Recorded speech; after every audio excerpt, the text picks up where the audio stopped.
The Jungle Book, Part 5. Hello, this is Richard, and we are starting the chapter of The Jungle Book which is called Cars Hunting. It continues the story of the man cub Mowgli and features the infamous monkeys called the Bandalog. And I'm delighted to dedicate this episode to Joss from Cheltenham in England, whose family supports us on Patreon. And this might be a good moment to recap some of the names in the Jungle Book, just to make sure it's easy to follow along. Mowgli is, of course, the man cub. In the Disney film, his name is pronounced Mowgli, as in the name Mo. But Kipling leaves us a note to say, Mowgli is a name I made up. It does not mean frog in any language that I know of. It is pronounced Mowgli, accent on the Mao, which rhymes with cow. So that is why we're pronouncing his name Mowgli, just as Kipling instructed. And Kipling tells us that Baloo is Hindi for bear, and Barg is Hindi for tiger. So Bagheera, the Black Panther, sort of means a little tiger. Kaa, who this chapter is named after, is a made-up name from the queer open-mouthed hiss of a big snake. He's a python. Anyway, I'll explain a few more names as we go along. But now, let's continue with the story. All that is told here happened some time before Mowgli was turned out of the Seeonee wolf pack or revenged himself on Shere Khan, the tiger. It was in the days when Baloo was teaching him the law of the jungle. The big, serious, old brown bear was delighted to have so quick a pupil, for the young wolves will only learn as much of the law of the jungle as applies to their own pack and tribe, and run away as soon as they can repeat the hunting verse. Feet that make no noise, eyes that can see in the dark, ears that can hear the winds in their layers, and sharp white teeth. All these things are the marks of our brothers, except Tabaki the jackal and the hyena whom we hate. But Mowgli, as a man cub, had to learn a great deal more than this. Sometimes Bagheera, the Black Panther, would come lounging through the jungle to see how his pet was getting on, and would purr with his head against a tree while Mowgli recited the day's lesson to Baloo. The boy could climb almost as well as he could swim, and swim almost as well as he could run. So Baloo, the teacher of the law, taught him the wood and water laws. How to tell a rotten branch from a sound one, how to speak politely to the wild bees when he came upon a hive of them 50 feet above ground, what to say to Mang the bat when he disturbed him in the branches at midday, and how to warn the water snakes in the pools before he splashed down among them. None of the jungle people like being disturbed, and all are very ready to fly at an intruder.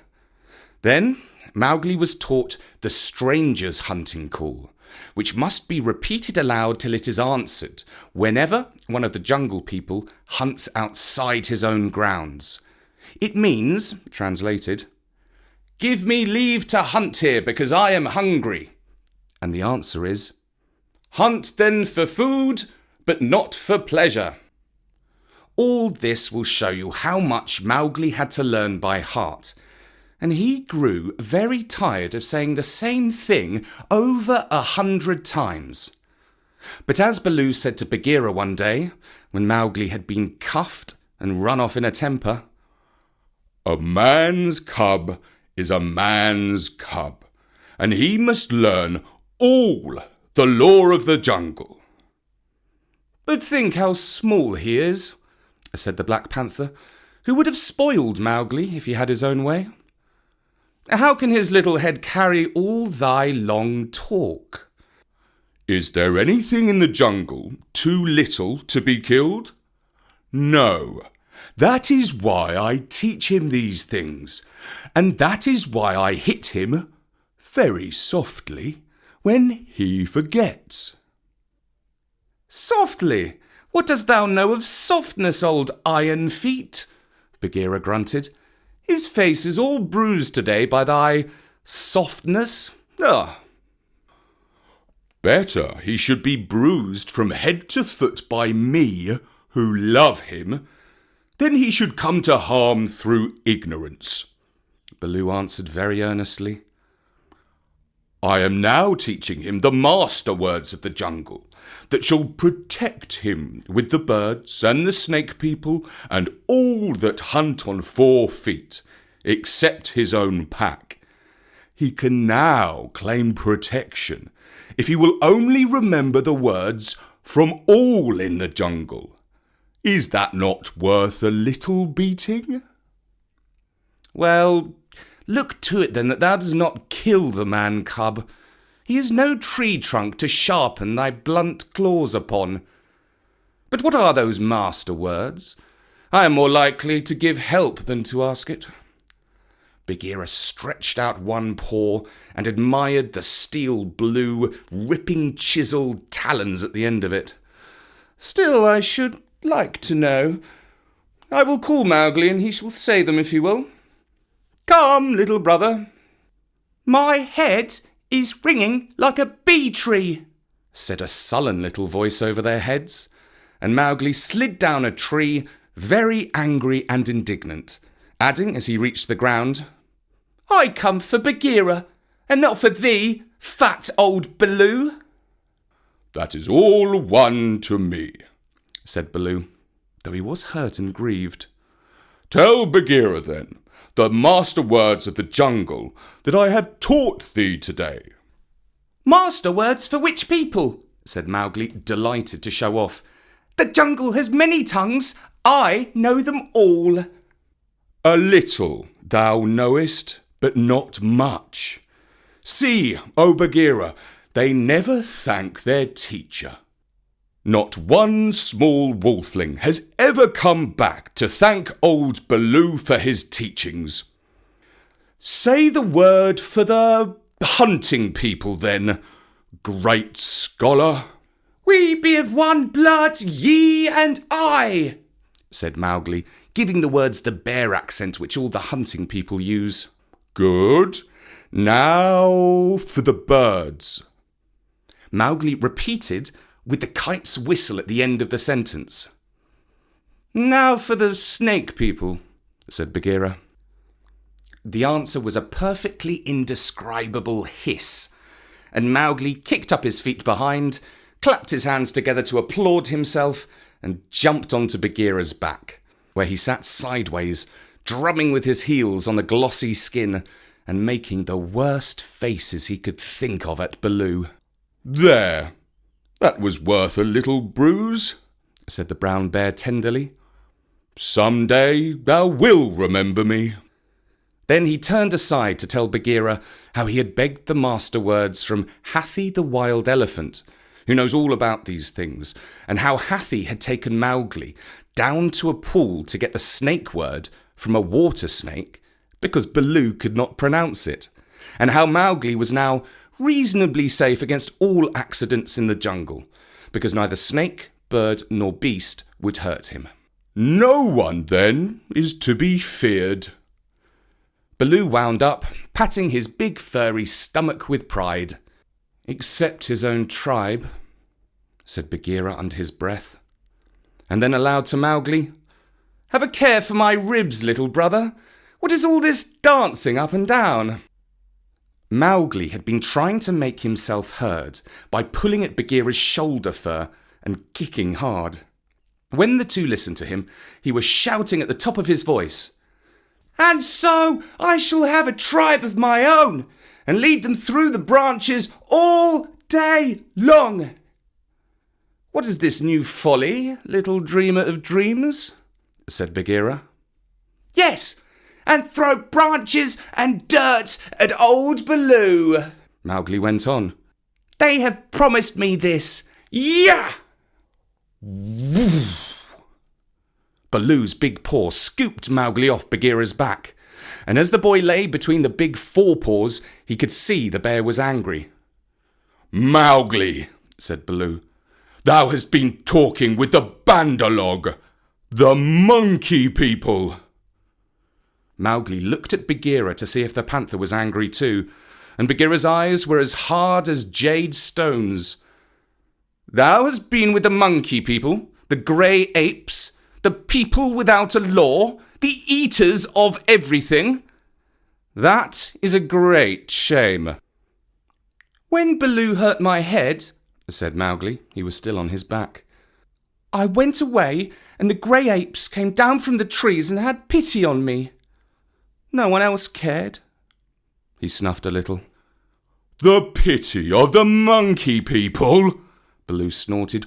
"The stillness of a mountain stream, the cool of the summer sun. And then, man cub?"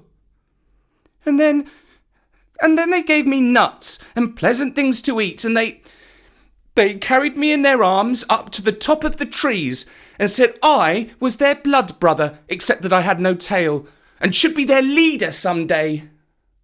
"They have no leader," said Bagheera. "They lie. They have always lied." "They were very kind and bade me come again. Why have I never been taken among the monkey people? They stand on their feet as I do. They do not hit me with their hard paws. They play all day. Let me get up, Bad Baloo, let me up. I will play with them again." "Listen, man cub," said the bear, and his voice rumbled like thunder on a hot night. "I have taught thee all the law of the jungle for all the peoples of the jungle except the monkey folk who live in the trees. They have no law. They are outcasts. They have no speech of their own, but use the stolen words which they overhear when they listen and peep and wait up above in the branches. Their way is not our way. They are without leaders. They have no remembrance. They boast and chatter and pretend that they are great people about to do great affairs in the jungle. But the falling of a nut turns their minds to laughter, and all is forgotten. We of the jungle have no dealings with them. We do not drink where the monkeys drink. We do not go where the monkeys go. We do not hunt where they hunt. We do not die where they die.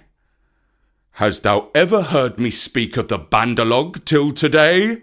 "No," said Mowgli in a whisper, for the forest was very still now Baloo had finished. "The jungle people put them out of their mouths and out of their minds. They are very many, evil, dirty, shameless, and they desire, if they have any fixed desire, to be noticed by the jungle people. But we do not notice them, even when they throw nuts and filth on our heads." He had hardly spoken when a shower of nuts and twigs spattered down through the branches, and they could hear coughings and howlings and angry jumpings high up in the air among the thin branches. "The monkey people are forbidden," said Baloo. "Forbidden to the jungle people. Remember." "Forbidden," said Bagheera. "But I still think Baloo should have warned thee against them." I? How was I to guess he would play with such dirt? The monkey people? Pah!" A fresh shower came down on their heads, and the two trotted away, taking Mowgli with them. What Baloo had said about the monkeys was perfectly true.